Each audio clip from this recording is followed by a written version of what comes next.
Поехал.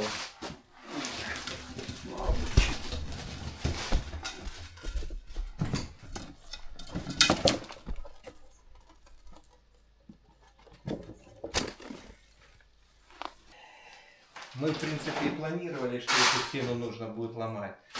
Я и говорил, говорю, давай эту сторону пока не будем делать. Все равно ее ломать я приеду. Да нет, давай сделаем. В общем, сделали мы только лишь для красоты, для первых кадров получается. Потому как ее все равно ломать. Ломать, заливать здесь бетоном под грубу, потому что она не полностью залита. Я там залил немножко. Я вам уже рассказывал, что хотел сначала я подпереть вот то все, но потом подумал, думаю, если она вдруг как грохнется и потолок потянет, и все потянет с собой, будет горе. Поэтому решил разобрать все.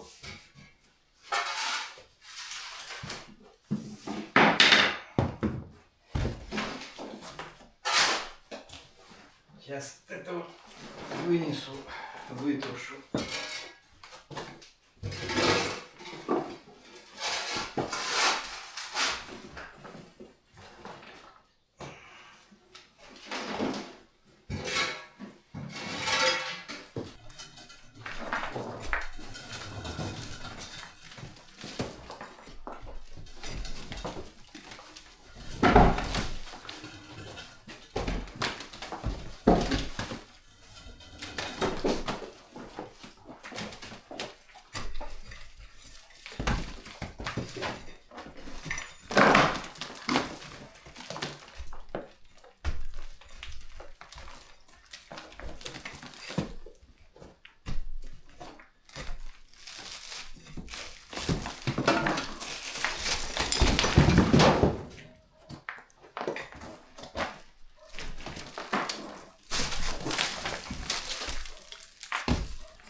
Чеш.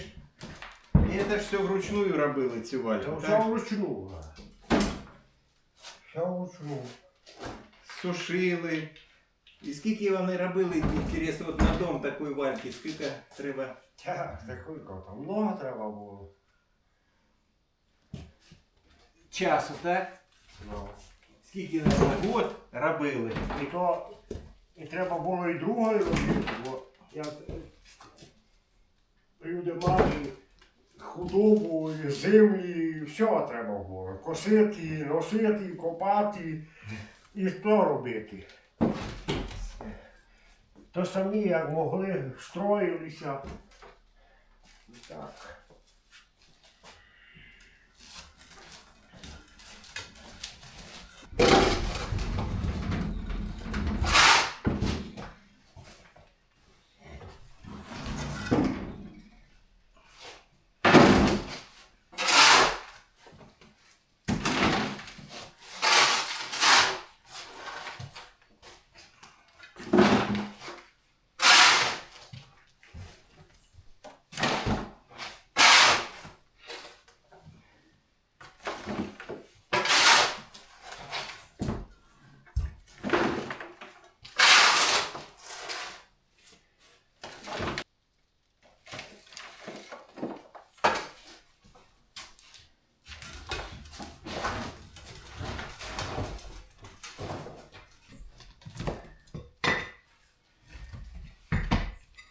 хоче.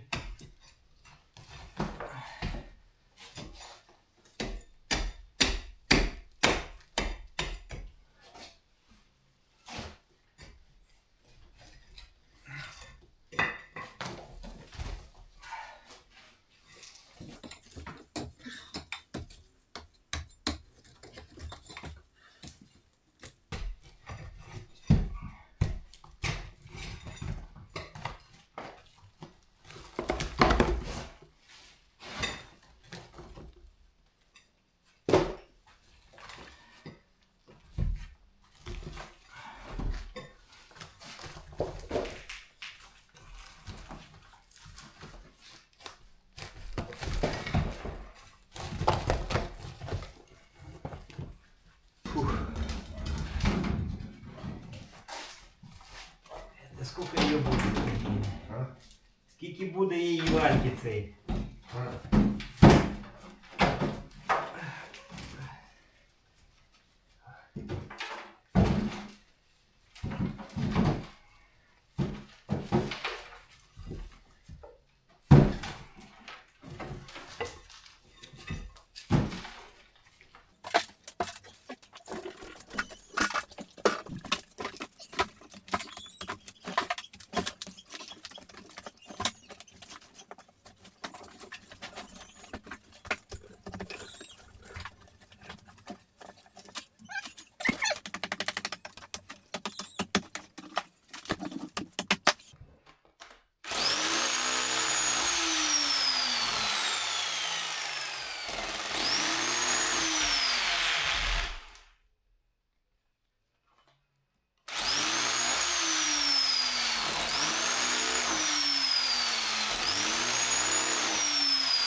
Последнюю тачку.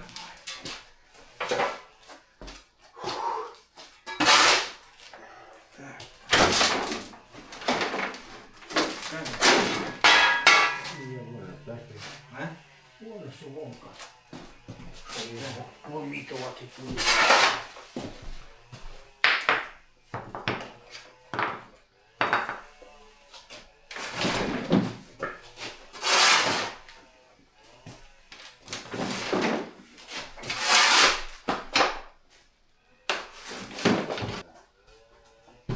Последняя тачка. Теперь, видите, вот мне надо долить здесь фундамент, кусок, чтобы здесь начать ложить печку. Хорошо там пробрать, там уже камень, там уже идет камень, фундамент с камня. Его пробрать поглубже, чтобы сантиметров 20 хотя бы я, ой, 20 сантиметров 10 хотя бы я залил. Ну и в принципе все. Залью. И можно будет через 2 дня начинать кладку грубо. Буду сам, наверное, ложить я. Не буду ждать печника. Во-первых, у него работа, а во-вторых, он сам не может ее ложить. Так какой смысл платить человеку, который не может ложить, если я могу сам сложить, который тоже не может ложить? Вернее, ложить-то он может, выкладывать может он печь. Вот, но печи он таких, не, в общем, отопительных таких щитков он не делал. И без малейшего понятия о них. Так, зачистил я здесь кусочек, где нужно ложить фундамент. Вот. Поэтому сейчас, сегодня у нас суббота, завтра неделя, все отдыхают. Поэтому сейчас я залью здесь фундамент, потому как ему дня 3 еще нужно будет стоять. Вот. И он выстоится, и можно будет начинать кладку.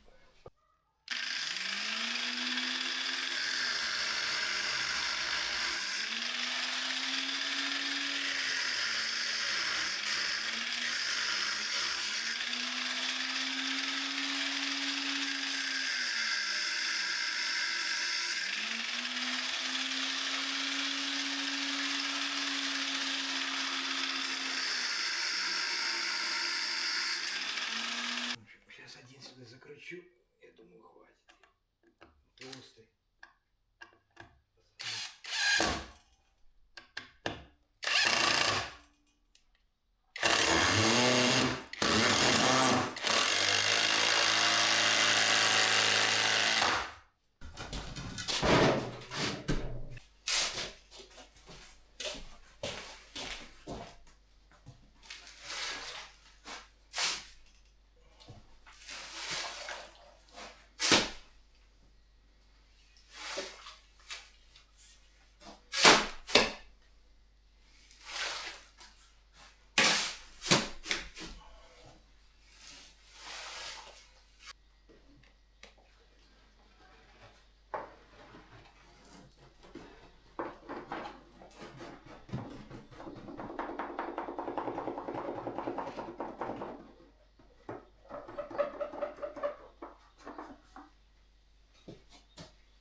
Подсыпал еще песка и цементика.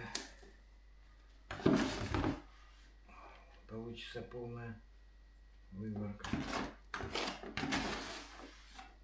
Полная корыта.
Пойду мастерок возьму.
Еще чуть-чуть просядет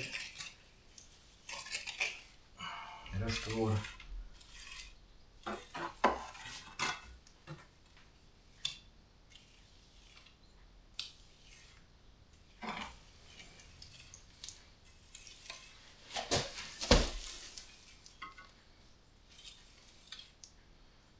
Да, друзья, можно ложить печь и грубо, но только дня через 3-4, не раньше.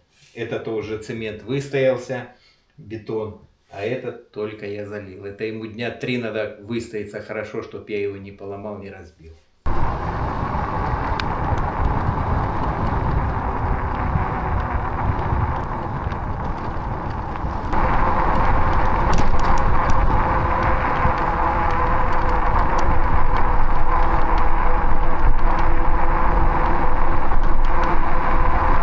Выехал я в Великий Березний, ну и думаю, проеду к речке Уж. Вот, сейчас хочу проехать, посмотреть. Я знаю, что она не глубокая, но есть места, где можно купаться. В общем, сейчас посмотрим. Просто тут есть куда подъезжать.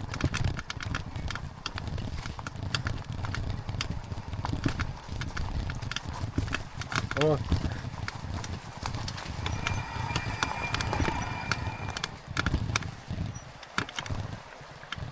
На самый перекат я приехал.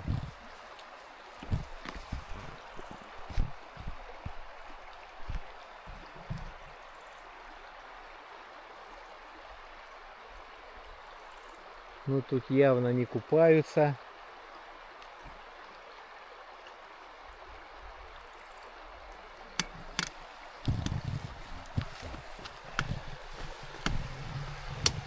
Вот так вот как-то все здесь выглядит. Ну, так, вот дорога куда-то идет к речке. Сейчас проеду.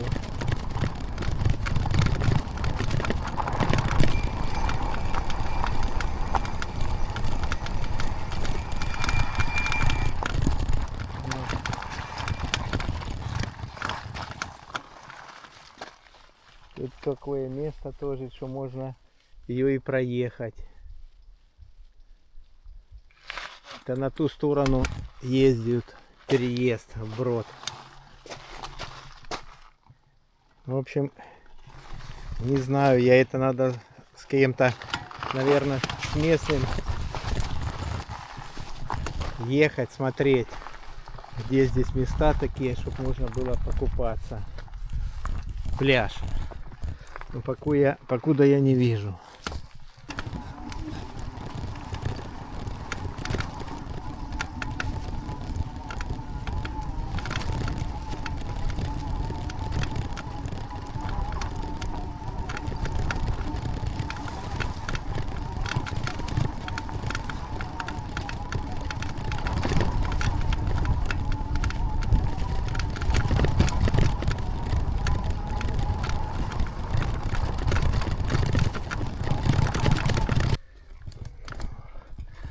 Вот мы приехали.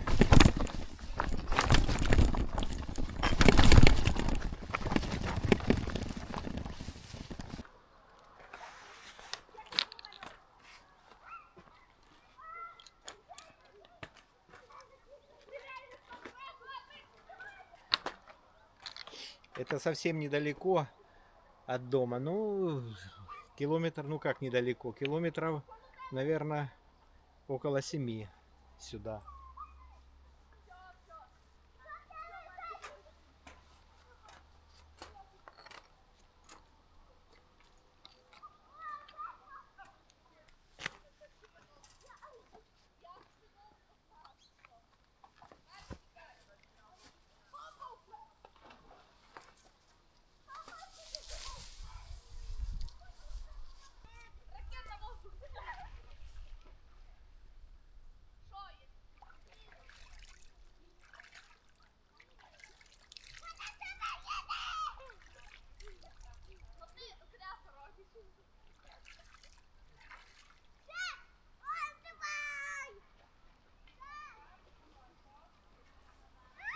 А водичка чистая и теплая. Опа.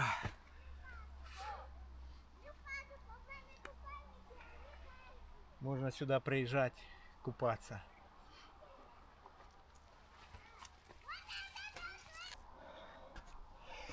Ну, как-то так, друзья. Вот я наконец нашел речку и место, где можно купаться. А место, смотрите, как раз напротив храма. Вот он храм какой-то, я не знаю, как он называется, но я проезжал как-то несколько раз, есть там табличка. Вот, и как раз напротив храма и нахожусь я, и купаться здесь можно. Напоминаю, речка Уж. Хочу сказать вам, друзья, вода здесь чистая, просто чистая. Ну, руки я туда опускаю, вон видно даже, ну, вам, наверное, не будет видно, на дне прям видно водоросли растут. Сейчас свет падает, оно отбивает, не видно ничего. Ну вот, как-то так. Так что, а если тут глубоко, и рыбка, наверное, тут присутствует тоже, я думаю.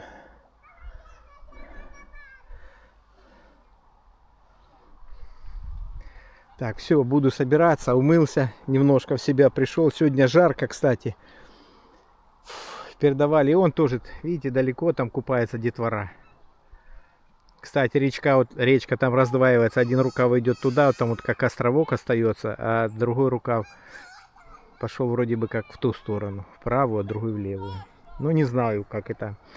Возможно, он просто туда идет заливчик небольшой. В общем, не знаю.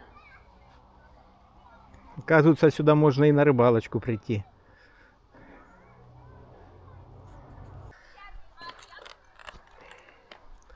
Да, друзья, я забыл вам сказать, что сегодня неделя. Значит, никто не работает. С утра во всех церквях служба идет по воскресеньям. Все, в принципе, местные жители, буквально все ходят в церковь. Вот, но я, скажу честно, я туда как-то никогда раньше не ходил. Ходил, но очень редко. Вот. Поэтому решил я выбраться и посмотреть места. Съездить в магазин сюда, Великий Березний. Сейчас я в Малому Березному. Это, в общем, выезд уже с Малого Березного в Великий Березный. И тут я вам хочу сказать, глубоко хорошее место. Можно и отдохнуть, выехать. Ну, конечно, на камнях неприятно сидеть, честно скажу, тут надо. Вот, но водичка здесь хорошая, я вам хочу сказать, чистая. Пляж я нашел, он так не очень-то, конечно, похож на пляж, но хочу сказать, главное то, что здесь чисто, камни. Конечно, жаль, что нет травки, на траве поприятнее посидеть. Ну, а с другой стороны, как-то так. Скажу вам честно, это мне напомнило сразу Краснодарский край. Когда-то в Краснодарском крае я был, город Курганинск такой, там у меня живут родственники, и там река горная Лаба течет. Вот. Это Кавказские горы там. Вот. И вода тоже, хочу сказать. Но речка там, по-моему, побольше, побольше. Это она здесь только уж берет начало, наверное, недалеко. Вот в горах. Это там до перевала отсюда во сколько километров? Наверное, 40. Вот, и я не знаю, откуда она вообще берет здесь речка. Если кто знает, то подскажите начало. Вот, ну тут, наверное, ее широкой нету, потому как она вот течет куда до Ужгорода, а там уже, наверное, впадает она туда, в европейские страны. Так что как-то так. Ладно, все, на этом буду пока заканчивать небольшой экскурс. Двигаюсь домой.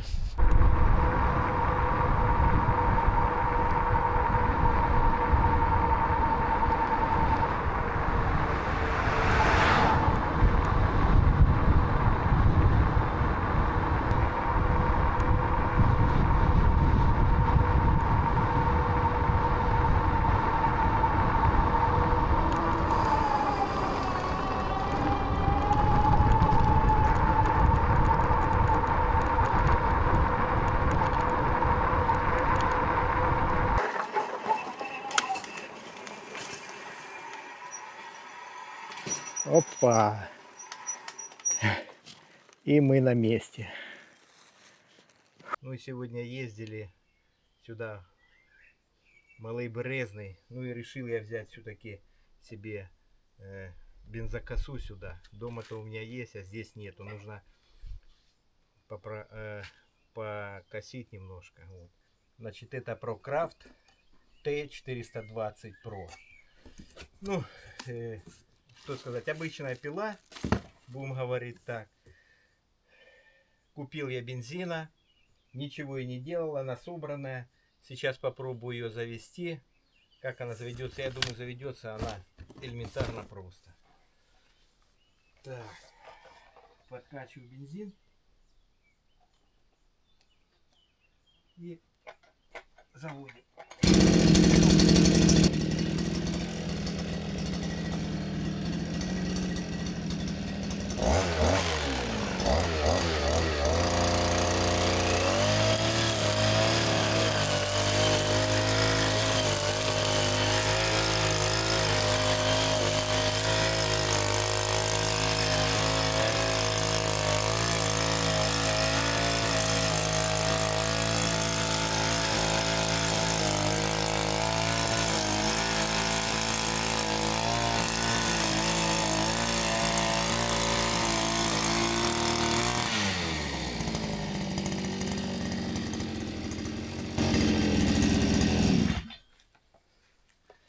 Ну что сказать, дури у нее хватает. Так что можно работать. Теперь нужно повыкашивать там на огороде немножко и здесь вот впереди. Ну и, конечно, тот участок, где песок, докосить его нужно полностью.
Ну что хочу сказать.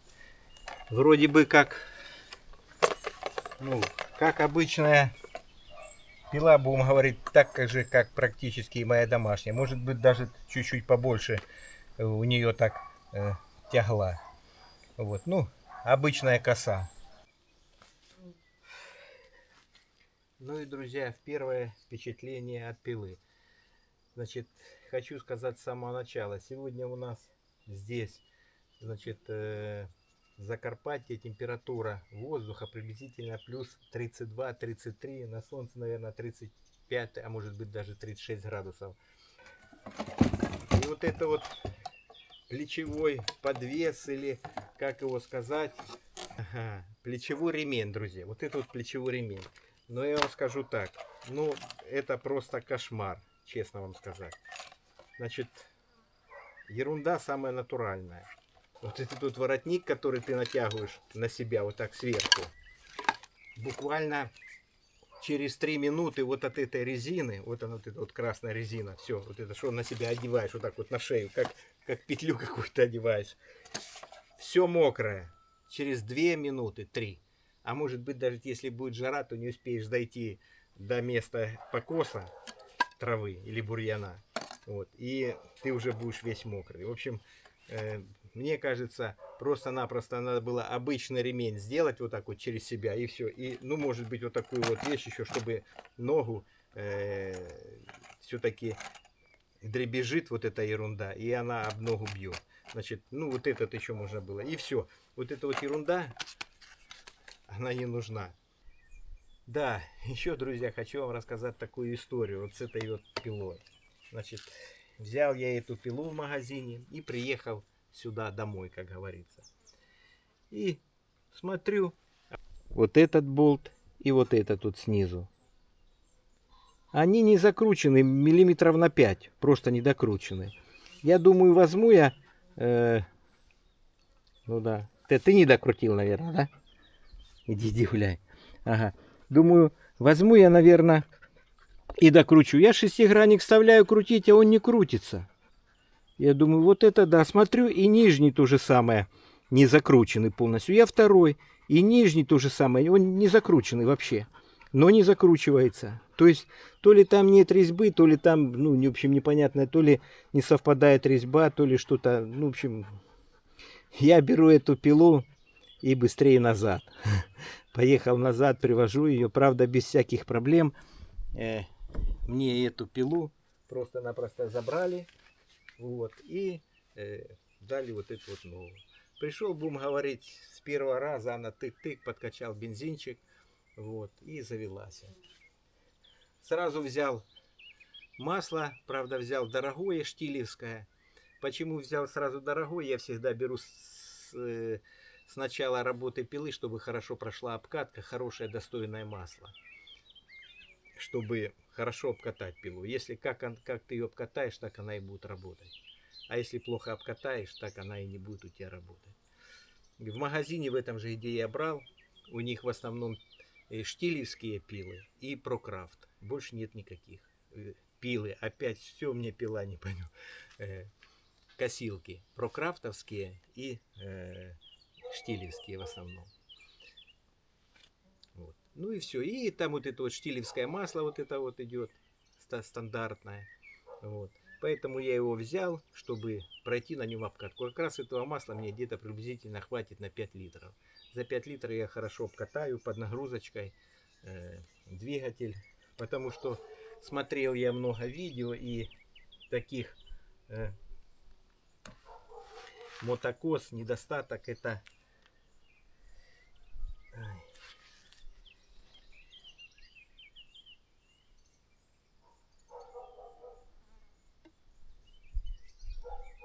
недостаток это поршневая, что-то там постоянно с поршневой, непонятно. Как-то так. Ну, и опять же вот смотрю, и опять я не досмотрел. Я не знаю, то ли перетянутый, то ли такой материал. Сейчас я вам покажу, друзья. Ну, уже менять я ее не буду, уже я ее покосил. Сейчас я вам покажу, что. Смотрите. Прокрафт. Вот, видите? Пластина, затянутый болт. Ну, видать, он перетянутый. Я не знаю, кто его скручивал. Это, наверное, заводские или на заводе этого собирали. Вот видите, лопнутая. И здесь лопнутая крепление. Хорошо, что она и здесь удержится рамка, и здесь. И вон она телепается. Туда-сюда крутится. Здесь вроде бы нормально, все целое. А здесь Не знаю я. Неприятная вещь, скажу вам. Тогда пришел, взял я, значит, вот эти два болта были раскручены. И сейчас то же самое. Вот начал обращать внимание, хлоп, она лопнутая, которая держит вот эту вот рамку.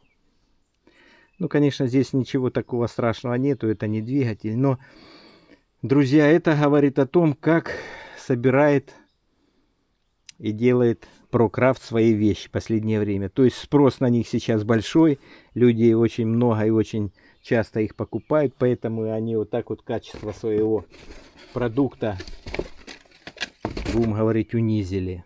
Ну это просто кошмар. Вот вторую пилу я взял, там два болта не закрученная, поехал обменял, а тут вот она лопнутая крепление, пластик лопнутый. Ну что ты?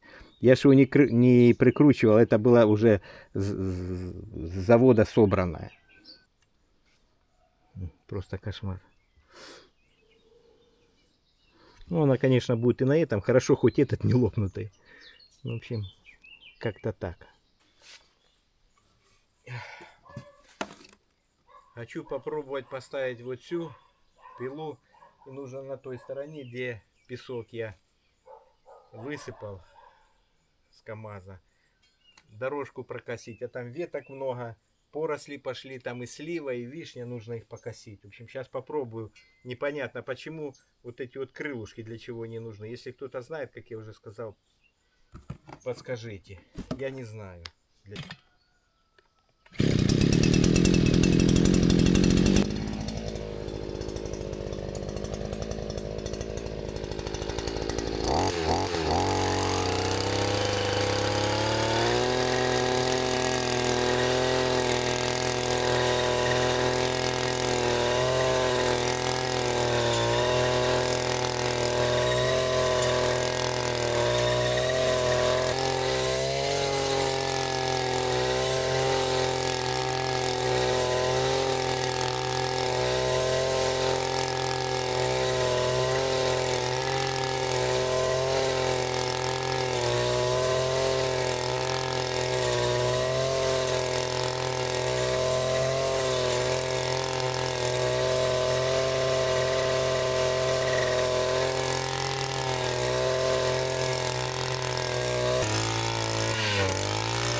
Так, что хочу сказать по поводу этого подвеса. Это какая-то муть. Все время сползает, не держится, длинный. Надо ремень еще укоротить. Вот так вот.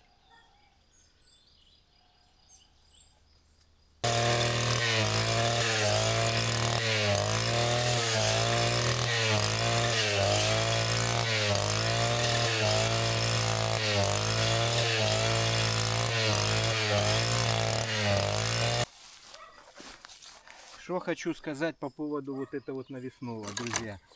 Это такая гадость. Она вот так вот все перекручивается, все переваливается. Просто ей косить невозможно. Вот с этим вот навесным, как говорится, плечевым.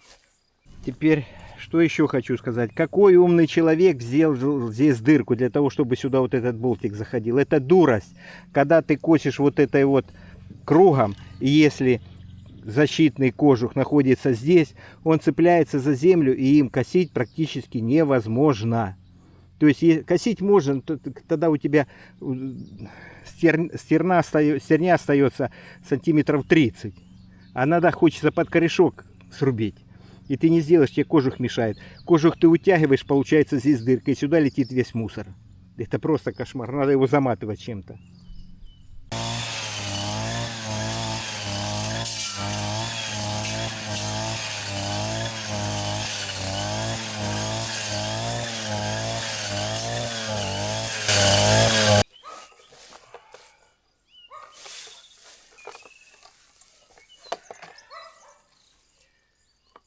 Мой вердикт, друзья, по поводу этой пилы.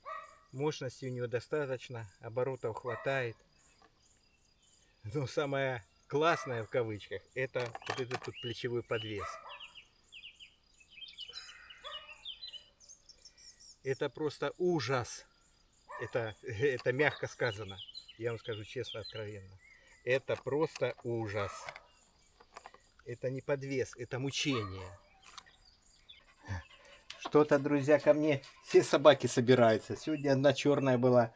Сегодня вот еще одна. Джек. Ты Джек? Ай, ты красавчик, Джек. Что у тебя там? Все. Сейчас я тебе дам покушать. Тихонько. На.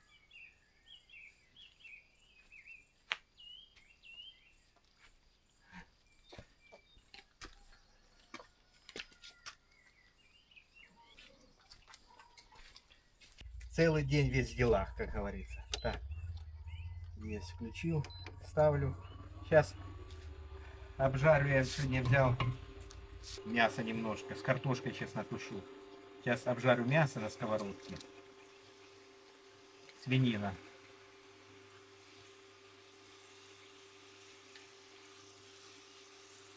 И потом все это в картошку и буду картошечку тушить с мясом. А ты красавчик. Давай. Это какой-то приблудный здесь собака.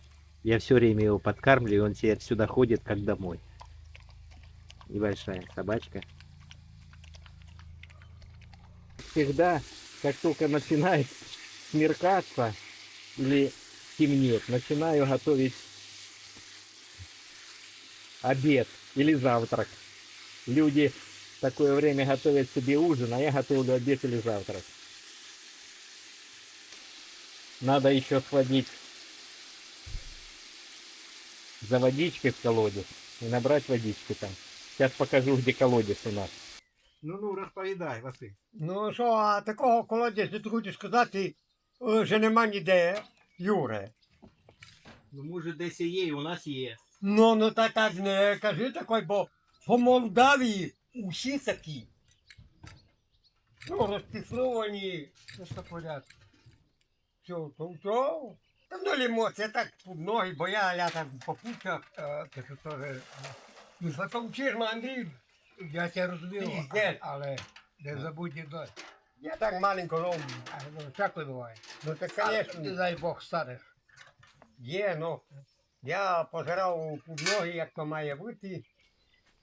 Не сказав мені, знаєш, ну там вже там показують.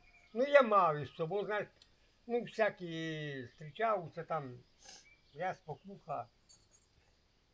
А ви самі? Кажу, та як самі, та не весь два. Все бігає коло мене, як я сам. А то ваші, ну, а вони вже були коло нас, ну. Ну та й добре.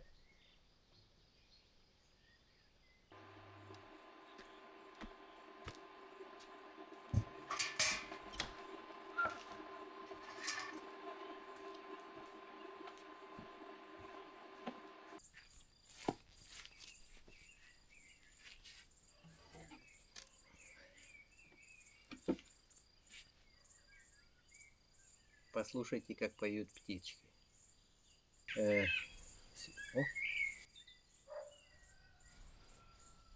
Есть такие светлячки. Вот, так я вчера вышел часа в 2 ночи. И смотрю, не понял, сначала вышел, а потом думаю, бух ты, кто там фонариком светит с одной стороны, с другой. А потом смотрю, он так движется.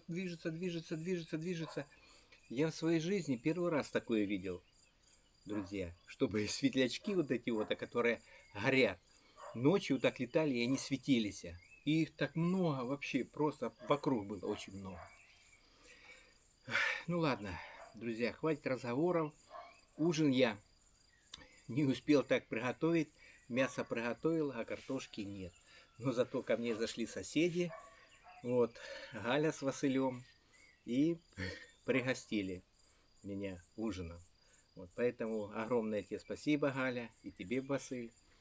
И вам тоже приятного аппетита, друзья. Все. Ну, я начинаю трапезничать.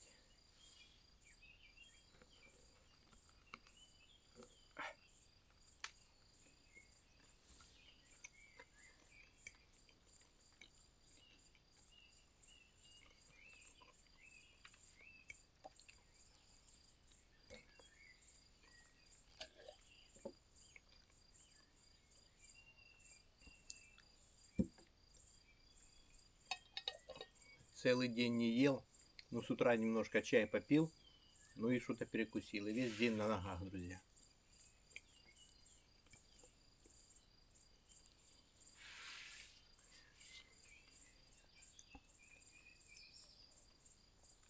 Что хочу сказать.